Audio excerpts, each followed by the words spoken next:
بسم اللہ الرحمن الرحیم۔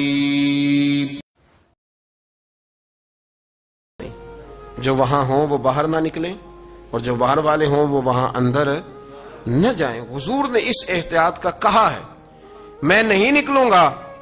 اور مسند امام احمد بن حنبل کی حدیث ہے، نبی پاک صلی اللہ علیہ وسلم نے فرمایا جو طاعون سے ڈر کے بھاگا وہ اس طرح ہے جس طرح اللہ کے رستے میں جہاد کو چھوڑ کے بھاگنے والا۔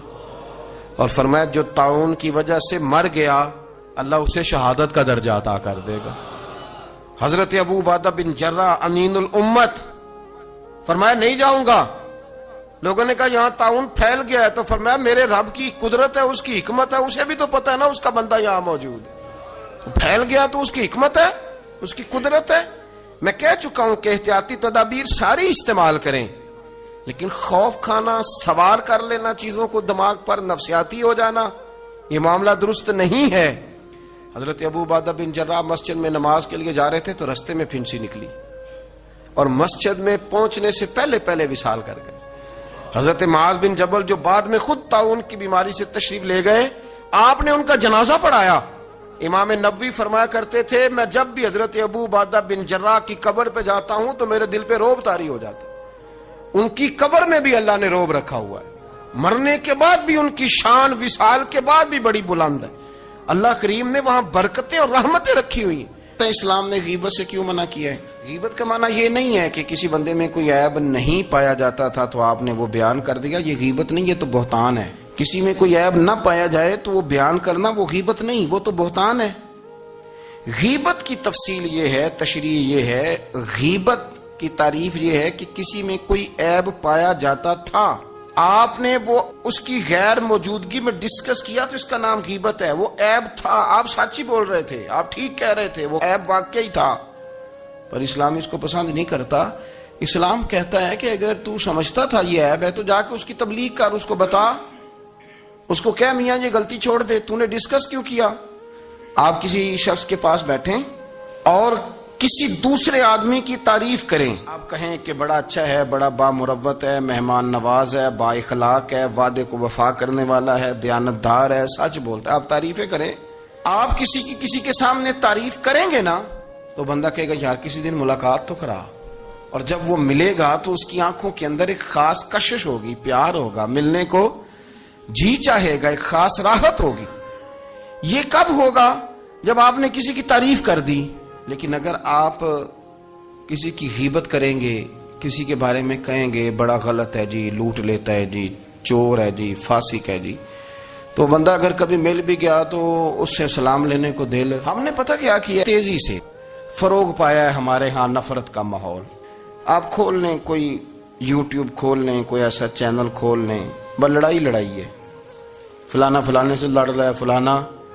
مذہبی لوگوں کی میں منت کرتا ہوں کہ خدا را دین کو اس طرح کا ماحول تو نہ آپ دیں کہ لوگ کہیں کہ ان میں کوئی شے طے ہی نہیں، فلانا فلانے کا جواب دے رہا ہے، فلانا فلانے کا، اور بازاری زبان استعمال کی جا رہی ہے۔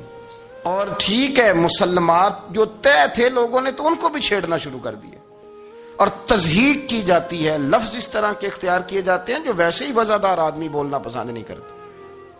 کیا آپ اپنی شکل دکھا رہے ہیں کفر کو کہ یہاں نفرت ہی نفرت ہے، اور وہ باتیں جن کو بالکل چھیڑنا نہیں چاہیے تھا ان پر بھی آپ کلام کرتے ہیں۔ آپ نے کوئی چیز نہیں چھوڑی، اس پر آپ نے بحث نہ کی ہو، الجھایا نہ ہو، میلہ لگا دیا، اللہ جانے کوئی کیا بول رہا ہے۔ دعوت دین کون دے گا؟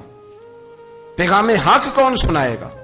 فلانا فلانے کا جواب دے رہا ہے، اور پھر وہ دوسرے کا جواب دے رہا ہے، تیسرے پہ تبصرہ کر رہا ہے، چوتھا پانچویں پہ تبصرہ کر رہا ہے۔ یہ کب تک بات ایسے چلے؟ یہی حال سیاسی لوگوں کا ہے۔ میرے ملک کا جو نوجوان اب بڑا ہو رہا ہے نا، میں بڑی ذمہ داری سے بتا رہا ہوں، وہ جیسے ہی بڑا ہوتا ہے تو وہ سمجھتا ہے میں ڈاکوؤں کے ملک میں پیدا ہوا ہوں، وہ سمجھتا ہے یہ شاید چوروں کی دھرتی ہے، وہ سمجھتا ہے شاید یہاں سب دھوکے باز ہیں۔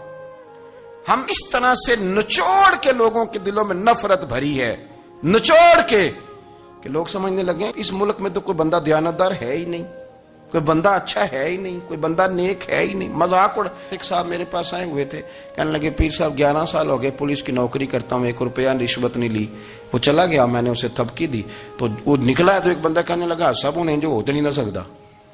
میں نے کہا یار تو منشی ہے اللہ کی رحمت کا، یہ میرے رسول اللہ کا دین ہے اور قیامت تک لوگ اس پر عمل کریں گے۔ اس نے 11 سال کا ہے، وہ 40 سال بھی کہتا تو میں ماننے کو تیار ہوں۔ کیوں کچھی باتیں کرتے ہیں؟ آپ نے تو تباہی کر دی، کوئی بندہ ٹھیک نہیں بچا، ایسے میلہ لگا ہوا ہے۔ اس دھرتی کو آپ برا کہتے ہیں، اس کو چوروں کی اور ڈکیت کی اور فراڈ لوگوں کی آپ دھرتی کہتے ہیں؟ یہ وہ دھرتی ہے جس نے داتا گنج بخش علی حجویری جیسے لوگ رکھے ہوئے ہیں، یہ وہ دھرتی ہے جہاں بابا فرید جیسے لوگ بستے ہیں۔ کیا بات کرتے ہیں صاحب، یہ اتنے بزرگ ترین لوگ یہاں بستے ہیں اور آپ کیا بات کرتے ہیں؟ دیکھیں میں بالکل ہی غیر سیاسی اور غیر جانبدار رہتا ہوں ملکی معاملات میں، لیکن جس شخص نے پاکستان کو ایٹمی قوت بنانے کے لیے، اب تو بڑی عمارت ہو گئی ہے، غربت میں جس بندے نے کام شروع کیا تھا کہ ایٹمی طاقت بن جائے، اس نے کوئی کام کیا کہ نہیں کیا؟ آپ کو پاورفل بنایا کہ نہیں بنایا؟ کبھی تبصرہ ہوتا ہے اس پر بھی؟ ہمیں لاکھ اختلاف صحیح، ہم بھی بات کرتے ہیں مخالفت میں، لیکن تباہی نہیں اتار دی ہم نے، توہین کر کر کے، نفرت پھیلا پھیلا کے۔ اس سے پہلے جو حکومت گئی، ایسا نہیں ہے کہ انہوں نے کوئی کام بھی ایسا نہیں جو اچھا نہ کیا ہو، ایسا نہیں ہے۔ میں ملک بھر میں سفر کرتا رہتا ہوں، میں دیکھتا ہوں بہت ساری جگہیں ایسی ہیں، بہت سارے دیہات ایسے ہیں جس میں بڑے بڑے شاندار روڈ بنائے گئے، کام کیا گیا۔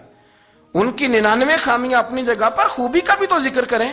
یہی حال اس گورنمنٹ کا ہو رہا ہے، لاٹھ لے کے لوگ ہیں، یہ بھی گندا وہ بھی گندا۔ یہ آپ کس طرح کی بات کر رہے ہیں؟ آپ نے تو ملک کو یہ نام دے دیا ہے کہ یہاں کوئی اچھا انسان بستا ہی نہیں، مولوی ہیں تو سارے برے ہیں، پیر ہیں تو سارے برے ہیں۔ کیا بات کرتے ہیں صاحب؟ یہ میرے رسول اللہ کی قوم ہے، یہ نبی پاک کی امت ہے، اور حضور نے فرمایا میری امت کبھی گمراہی پر جمع نہیں ہوگی۔ یہ نہیں ہو سکتا سارے لوگ ہی غلط ہو جائیں، لیکن ہم نے تباہی اتار دی۔ جس کے ہاتھ میں اسپیکر آتا ہے وہ سب کی پگڑیاں اچھالنا ضروری سمجھتا ہے، جس کے ہاتھ میں قلم آتا ہے وہ کہتا ہے چونکہ میں لکھ رہا ہوں تو میں اکیلا ٹھیک ہوں، باقی سارے غلط ہیں۔ محبت کو فروغ دیں، پیار کریں، اخوت کا رنگ دیکھیں۔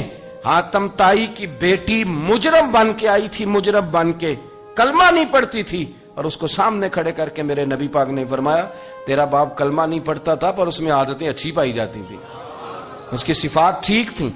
یعنی حضور تعریف کر رہے ہیں، نبی پاک تعریف، اور ہماری زبان گونگ ہو جاتی ہے تعریف کی دفعہ۔